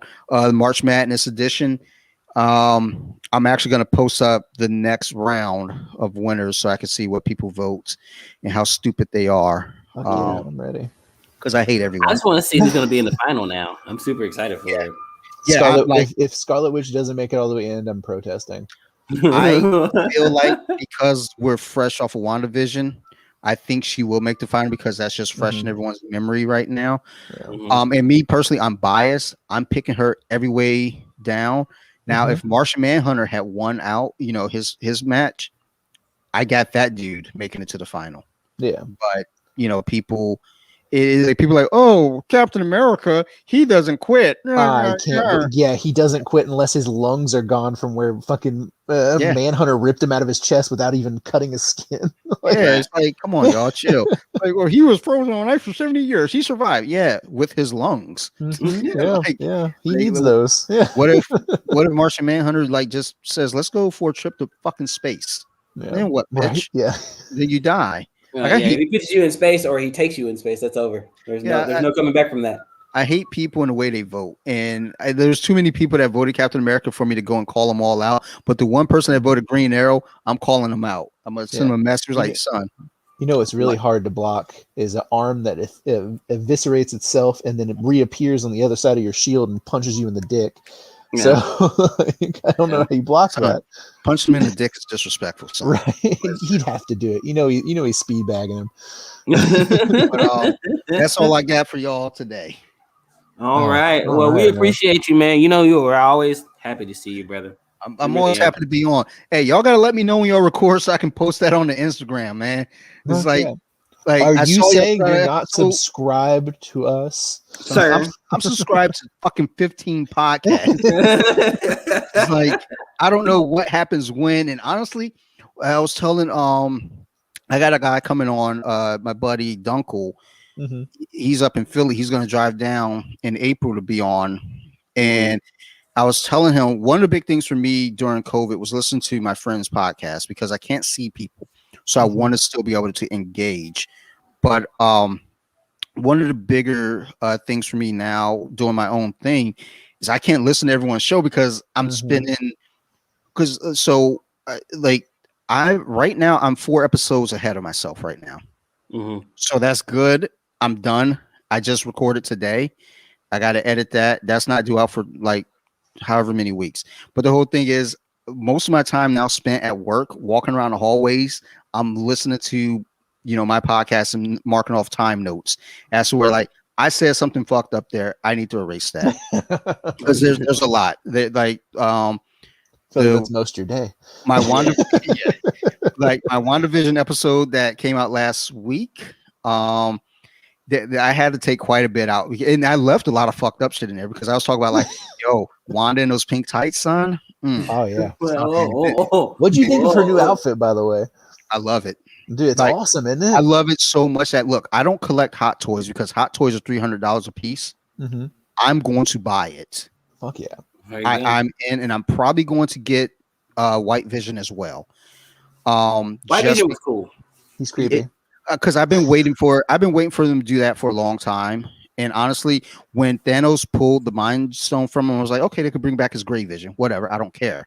But I knew it was coming back in that format some way. So I love the new suit so much on Scarlet Witch. I will definitely spend $275 on a doll and put it in his case in his basement. And I'm gonna be embarrassed to tell people I did it, but I'm like, fuck y'all, I'm flexing on y'all. Look, you know what? There's no shame. There's no shame. I still want this one. It's like a $400 Gambit statue. I know. Oh, I think I know what you're talking about. Yes. Son, do it. Oh yeah! As soon as my 3D printer comes in, I'm spending whatever amount of money I need to print out that fucking Magneto helmet. So I'll send you guys some shit. Give me your wish list when it comes in. Like dicks, lots of dicks. Yes, so many dicks. Yeah, small penises and large penises. They're gonna be like, why are there so many dicks on your wall? Oh, my friend Mike made it. Yeah, like, you're welcome. Okay, that's weird. Are those his? Maybe. Dante, like each penis stands for a hug and a kiss. They're all modeled after. But yeah, I love the new Wanda suit. I'm buying the figure. I'm buying the Hasbro figure, which is $20. I'm buying the fucking Hot Toys, which is $300. I'm in completely. Sarah's on board, so that's Stimmy.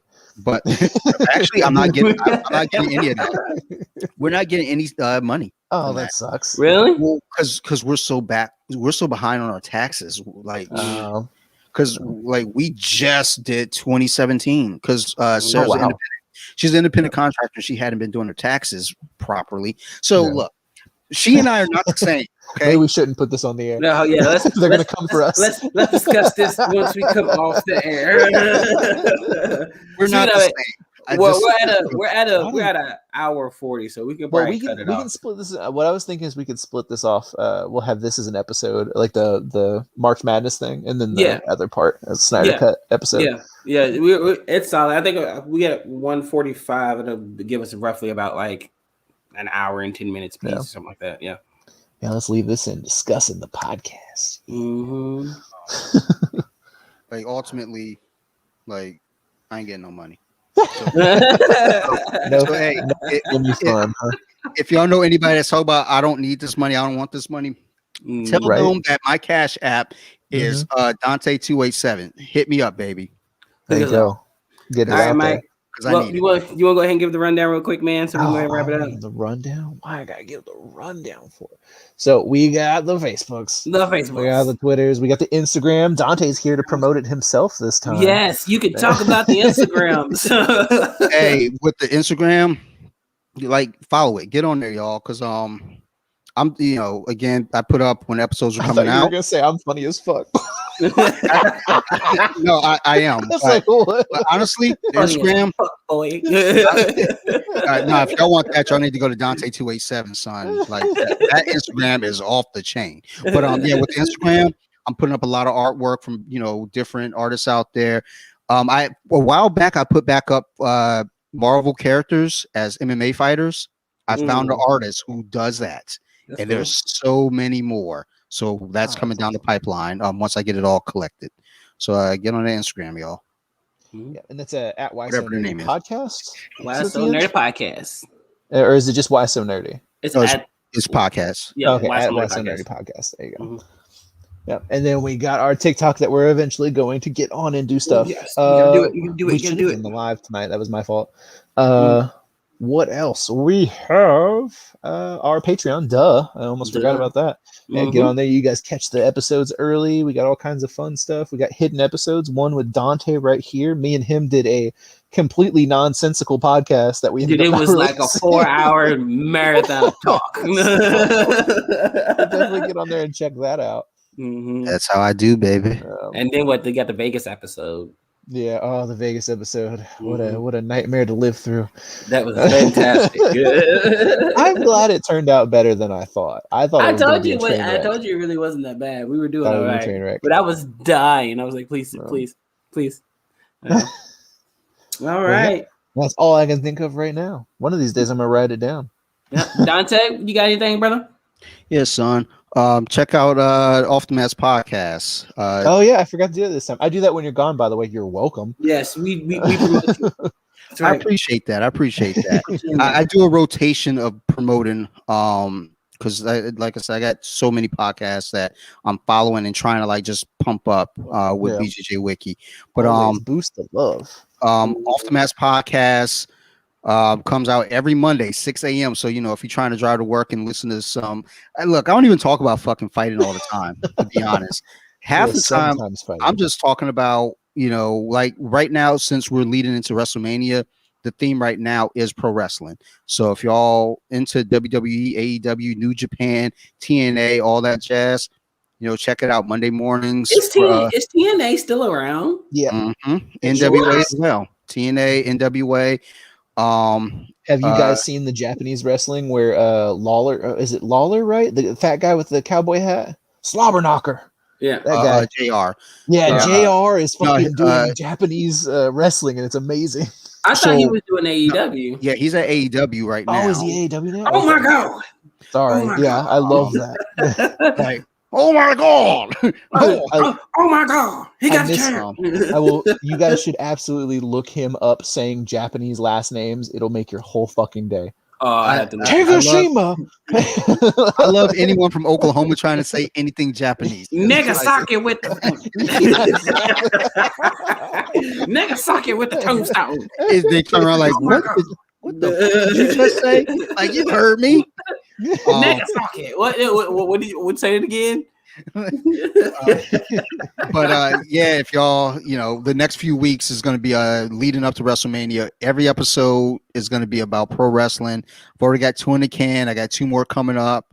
And then I'll probably do a WrestleMania episode straight up on that night. You know what? That's a good idea. I think I'm gonna try to get somebody to record me. We're gonna do a fucking live stream on it. Fuck it. Let's get busy, baby. So just check out Off the Mats though.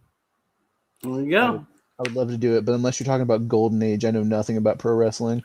Honestly, that's all we've been talking about though. Is like I'm not. I've watched the current, but I don't really care. So every episode that I've been recording is like, so when did you start watching wrestling? Who did you like growing up? What was your first WrestleMania experience? And then we kind of just ended up talking about action figures. So, oh man, we need to get on there and do some Stone Cold Steve Austin The Rock versus. Right. I got to open it. As long if we do a live stream, I'm down. Two cans so I can. Yeah. Switch it out. What's happening? My daughter is absolutely going to be Stone Cold when she goes for Halloween soon. Throw her juice boxes. Smash them together. Yeah. But that's what I got. And if y'all want to, we can talk about trying to do a live stream on that because I just realized maybe I should fucking do an episode. That would be so much fun. It'd be a lot of fun. All right, guys. Well, we love you. We're gonna head out here. Thank you for listening, and Dante, thank you for coming through. Part of our 2-part Dante episode. Yes, I like being on twice, baby. Right? Boom, boom, boom, boom. Yeah. All right. Peace, y'all. Yeah. Bye.